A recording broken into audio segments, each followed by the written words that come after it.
कारण लेफ्टनंट व्हायचं होतं. कारण का देशाची सेवा करायची होती. ती जी किक असते ती खूप भारी भेटते की आपल्यामुळं कोणतरी एक शांत होतं, स्टेबल होतंय.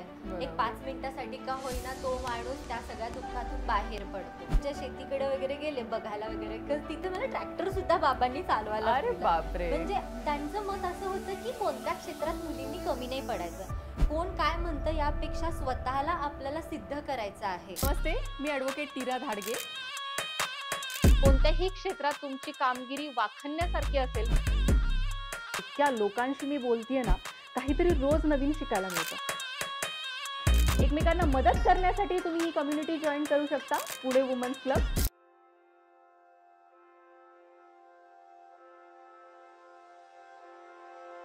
नमस्कार, मी ॲडव्होकेट नीरा धाडगे तुमचे सहर्ष स्वागत करत आहे पॉडकास्ट विथ नीरामध्ये. आज आपल्याबरोबर आहेत गौतमी पाटील. हो, मला माहिती आहे तुम्हाला दुसऱ्या गौतमी पाटीलची आठवण आली असेल, पण नाही, ह्या मानसशास्त्रामध्ये काम करणाऱ्या गौतमी पाटील आहेत. आज आपण त्यांच्याबद्दल जाणून घेणार आहे, त्यांच्या कामाबद्दल जाणून घेणार आहोत. चला तर आज जाणून घेऊयात गौतमी पाटीलबद्दल. मॅडम, तुमची थोडीशी ओळख करून देता का? हो, नक्कीच. माझं नाव गौतमी विद्यासागर पाटील. मी एका छोट्याशा गावातली आहे. कोल्हापूरमधील एक हुपरी म्हणून गाव आहे, तिथून आलेली आहे मी. आणि रिसेंटली आत्ता पुण्याला शिफ्ट झालेली आहे. 2 ते 3 महिने झाले. माझं एज्युकेशन सगळं कोल्हापूरलाच झालेलं आहे. त्यानंतर मी MS आहे ते मात्र मी अहमदाबादला केलं, एक्सटर्नल केलं. BA सायकोलॉजीमध्ये केलं. त्यानंतर MSW केलं. आणि त्यानंतर मी MS केलं, master of social counselling and psychotherapy. आणि त्याचबरोबर मी वालचंद कॉलेजला क्रिमिनल सायकोलॉजी केली. अरे बापरे. येस. आणि याच सगळ्या गोष्टी एज्युकेशनल करत असताना मी NCCला होते. NCC विवेकानंद कॉलेजची मी ज्युनियर अंडर ऑफिसर होते NCCमध्ये. त्यामध्ये मी 17 नॅशनल कॅम्प केलेले आहेत. त्याचबरोबर अंदमान, निकोबार, केरळ, एर्नाकुलम, कोच्चीम, लक्षद्वीप असे बरेचसे कॅम्प केलेले आहेत. आणि त्यानंतर TSCला होते मी, पण त्यानंतर RDC केलं. पण कॅट 1मध्ये हाईट कमी असल्यामुळं मी सडनली त्यातून बाहेर पडले. आणि त्यानंतर करिअरला एक टर्निंग पॉईंट असतो, तसा टर्निंग पॉईंट मिळाला. कारण लेफ्टनंट व्हायचं होतं. कारण का देशाची सेवा करायची होती, पण हाईटमुळे तिकडे नाही जाऊ शकले. मग ठीक आहे, देशाची सेवा नाही करू शकले, समाजसेवा तर करू, म्हणून काउन्सिलिंग या क्षेत्रात आले. ओके. येस. बरं, काउन्सिलिंग करताना कसं वाटतंय? काउन्सिलिंग करताना खूप छान वाटतं. सगळ्यात पहिले की लोकांच्या एम्पथीच्या पलीकडे जाऊन त्यांना आपण इमोशनली सपोर्ट करतो, त्यामुळे खूप छान वाटतं. आणि त्यांचं दुःखात आपण भागीदार होऊन त्यांना कुठेतरी एक मेंटली आपण सपोर्ट करतो, याचा अभिमान वाटतो स्वतःलाच. आणि ती जी किक असते ती खूप भारी भेटते की आपल्यामुळं कोणतरी एक शांत होतं, स्टेबल होतंय. एक 5 मिनिटासाठी का होईना तो माणूस त्या सगळ्या दुःखातून बाहेर पडतो. सो काउन्सिलिंग केल्यानंतर खूपच जास्त आनंद भेटतो. मस्त. मी लहानपणापासून ओळखते तुला गौतमी, तर मला माहिती आहे तुझ्या वडिलांनी किती तुला सपोर्ट केलेला आहे. तू थोडंसं त्यांच्याबद्दल सांगितलं पाहिजे असं मला वाटतं. आणि कसा तुला तुझ्या घरच्यांचा सपोर्ट मिळाला हे सगळं करण्यामध्ये? कारण बाहेर जरी पडायचं म्हटलं तरी लोक त्यांच्या मुलींना बाहेर पाठवत नाही. आणि तू एवढा अंदमान निकोबार वगैरे फिरली आहेस, मला माहिती आहे तू बुलेट चालवते, गाड्या चालवायला आवडतात तुला. त्या सगळ्या गोष्टी करताना तुझ्या वडिलांनी तुझी साथ कशी दिली हे तू मला सांगितलेलं आवडेल. हो, सगळ्यात पहिले की फक्त आणि फक्त वडील आणि आई या दोघांचा सपोर्ट होता. आणि मी स्पेशली गावातली असल्यामुळे गावात एक नेचर कसं असतं, मुलींकडे बघण्याचा इंटेन्शन कसं असतं, त्यामुळे कशाला मुलीला गाडी शिकवतोयस, काय काम आहे कशाला, अशा टाईपचं एक नेगेटिव्ह वातावरण होतं. पण तरीही माझ्या वडिलांनी मला कधी कोणत्याच गोष्टीमध्ये अडवलं नाही. लाईक त्यांनी सगळ्यात पहिला मला लुना शिकवली. मी शाळेला लुना घेऊन जायचे, त्यानंतर मी कॉलेजला बुलेट घेऊन जायचे, त्यानंतर मी मास्टर डिग्रीला मी यामा घेऊन गेले, त्यानंतर MS केलं तेव्हा मी डिरेक्टली बाहेर फिरायला चालू केले. मग बाबांनी मला सगळ्या 4 व्हीलर शिकवल्या. आणि गावाकडे गेले, आमच्या शेतीकडे वगैरे गेले बघायला वगैरे, तिथे मला ट्रॅक्टर सुद्धा बाबांनी चालवायला दिला. म्हणजे त्यांचं मत असं होतं की कोणत्या क्षेत्रात मुलींनी कमी नाही पडायचं. आज मी आणि माझी बहीण आम्ही 2 मुलीच आहोत, तर बाबांचं असं मत आहे की इन केस फ्युचरमध्ये मी नसलो तर तुम्ही सगळ्या गोष्टी शिकल्या पाहिजे.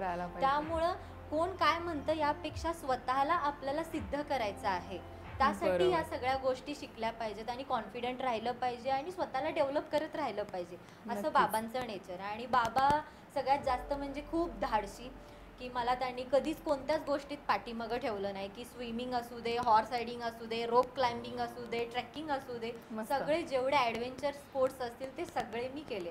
आणि त्याचबरोबर मी NCC ला असल्यामुळे तर ह्या गोष्टी आणि त्या गोष्टी सायमल्टेनियसली त्या पुढे पुढे करत होत राहिले. असतील, त्यामुळे कॉन्फिडन्स ऑटोमॅटिकली खूप जास्तच डेव्हलप झाला. मस्त. मी कोल्हापूरची तुझी एक स्लाईड पाहिली होती जिथे तू एक 100-150 लोकांना काहीतरी लेक्चर देत होती. कशा संदर्भात होती सांगू शकतेस का? हो, ते लेक्चर होतं तृतीयपंथी लोकांच्यावरती होतं. तर सोशल स्टेटस ऑफ ट्रान्सजेंडर. मस्त. कोल्हापूरमधले 300 ते 400 लोक आहेत ज्यांना मी कनेक्ट आहे आणि ते सगळे तृतीयपंथी आहेत. हिजडापंथी समाजातले ते सगळे लोक आहेत. तर त्यांना अवेअरनेस करण्यासाठी मी कॉलेजमध्ये एक लेक्चर घेतलं होतं. तर समाजात आपण नॉर्मल पर्सनना एक्सेप्ट करतोच, काही काही जे अनुसूचित जाती जमातीतले त्यांना सुद्धा आपण काही वेळेला एक्सेप्ट करत नाहीत. तर बरोबर ते आहे. तर तृतीयपंथी लोक आहेत. तर त्यांना समाजात कुठेतरी एक स्थान निर्माण व्हावं म्हणून ते लेक्चर घेतलं होतं. मस्त. नाही, तुझी जर्नी पण एकदम मोटिवेशनल आहे. प्लस तू इतकं सगळं करतेयस एवढ्या सगळ्या छोट्या वयामध्ये आणि ह्या सगळ्या मुकामावर तू पोहोचलीस, त्याच्यामुळं complete hats off to you. Thank you so much. एक स्मॉल गेम खेळूयात आपण दोघी जणी. Yes. थोडीशी नर्वस दिसतेस तू, पण ठीक आहे आपण खेळूयात. चालेल चालेल. रॅपिड फायर खेळतोय आपण. ओके. ओके. तुझ्या आवडीचं बुक सांग. Yayati. Oh nice, nice choice. Favourite person. आई बाबा. मस्त. Mentor. Fast fast fast. Mentor नाही सांगू शकत. नाही सांगू शकत. टीचर वगैरे कोणत्या आवडीचे टीचर तुझे? मेंटॉर मध्ये मग जर तसं घ्यायला गेलं तर मग मी सिस्टरला घेईन. ओके. तू सायकोलॉजी मध्ये काम करतेस, तर तुझं सायकोलॉजीचं आवडीचं पुस्तक सांग. सायकोलॉजीचं पुस्तक हे सगळ्यात जास्त मी ज्या पुस्तकाला मानते ते भगवद्गीता. ओ सगळ्यात मोस्ट इम्पॉर्टंट पार्ट आहे भगवद्गीतेतच आपली सायकोलॉजी लपलेली आहे. मस्त. तुझी आवडती प्लेस जिथे तुला शांत वाटतं? आईची कुशी. अरे बापरे, काय तू. वर्स्ट ॲडवाईस तुला आतापर्यंत कोणी दिलेली? डॅडींनीच दिलेली. काय? तू काउन्सिलर होऊच नाही शकत, हे मोटिवेट अशा पद्धतीनं करायचं. आणि घरातलं नेगेटिव्ह मोटिवेशन हे खूप मोठं मोटिवेशन असतं. आणि असं वाटलं ना की मी नर्वस आहे, काहीतरी करू नाही शकणार, तेव्हा आईचा आवाज, काय झालंय, एकदम जोरात ओरडणं, ऑटोमॅटिकली ते वर्स्ट वाटतं. बरोबर आहे. आणि एकदम छान ॲडवाईस? छान ॲडवाईस म्हणजे तीही डॅडींचीच आहे, की मला कोणताही प्रॉब्लेम आला तर ते फक्त येतात आणि खांद्यावर हात ठेवतात, पाप्या मी आहे. अरे ही वा, एकच ॲडवाईस. मस्त. खूप खूप छान. म्हणजे तुझ्याशी बोलताना पण असं वाटतं ना, एकदम भरभरून आल्यासारखं वाटतं. नेहमीच वाटतं मला, पण स्टील आता आपण कॅमेऱ्याच्या समोर आहोत तर अजून छान वाटतंय. तुझे फ्युचर प्लॅन्स सांगतेस, काय करणार आहेस याच्या पुढे?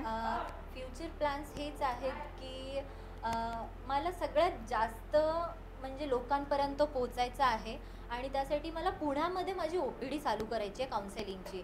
सो हे फ्युचर प्लॅन माझे आता सध्याचे आहेत. आणि फ्युचर प्लॅन्स मध्ये बाहेरच्या टूर्स करायच्या आहेत भरपूर आणि एक स्पेशली तुझ्यासोबत नक्कीच करायची. नक्कीच नक्कीच. Yes, that's it. हेच आहे. तू आता कोणत्या क्षेत्रामध्ये आणि कुठे काम करते सांगतेस? आता सध्या मी स्माइल फाउंडेशन, एक ही दिल्लीची NGO आहे, त्यामध्ये मी कम्युनिटी हेल्थ ऑफिसरची पोस्ट आहे माझी, तिथे मी जॉब करते.